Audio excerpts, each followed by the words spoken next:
Setelah 8 bulan menjadi tersangka dalam kasus Hambalang, mantan Menpora Andi Alfian Malaranggeng akhirnya ditahan oleh Komisi Pemberantasan Korupsi. Penahanan Andi ini menambah panjang daftar kader Partai Demokrat yang menjadi tersangka bahkan ditahan karena kasus dugaan korupsi.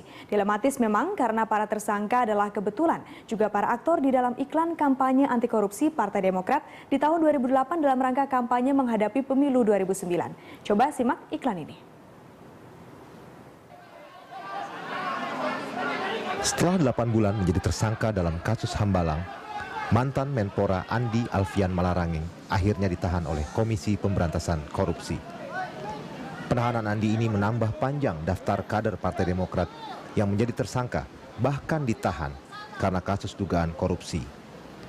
Dilematis memang, karena para tersangka adalah kebetulan juga para aktor di dalam iklan kampanye anti korupsi Partai Demokrat di tahun 2008. Dalam rangka kampanye menghadapi pemilu 2009. Coba simak iklan ini.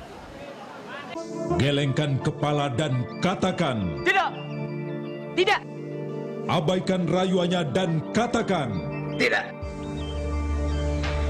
tidak. Tutup telinga dan katakan Tidak, tidak. Partai Demokrat bersama SBY terus melawan korupsi tanpa pandang bulu. Bergabunglah bersama kami. Katakan tidak pada korupsi. Satu persatu, pemeran iklan itu sekarang telah menjadi tersangka, bahkan ditahan. Sebut saja Angelina Sondah yang perkara dugaan korupsinya telah diputus di pengadilan. Pemeran lainnya, Anas Urbaningrum, telah menjadi tersangka sejak beberapa bulan lalu, meskipun hingga saat ini tidak ditahan oleh Komisi Pemberantasan Korupsi.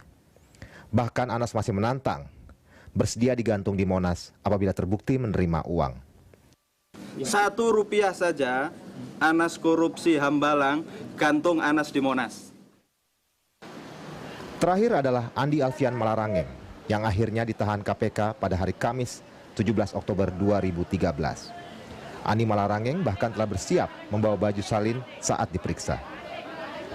Slogan katakan tidak atau no dalam bahasa Inggris telah berubah makna.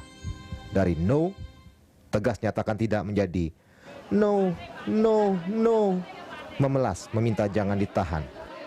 Tidak. Kebetulan atau tidak, hampir semua tokoh di iklan Partai Demokrat itu akhirnya terkait dalam dugaan korupsi. Hanya nama Edi Baskoro yang sekjen Partai Demokrat yang tidak terbawa. Meskipun namanya sempat dimunculkan oleh tersangka sebelumnya, mantan Bendahara Umum Demokrat Nazarudin. Kita hanya berharap iklan tersebut tidak menjadi bumerang dan berubah menjadi kutukan politik. Apalagi kalau sampai membawa-bawa nama Presiden Republik Indonesia Susilo Bambang Yudhoyono yang ada juga di dalam iklan. Setidaknya sampai 2014 nanti. Katakan tidak. Ferry Putra Utama, Agus Firmansyah, Berita 1.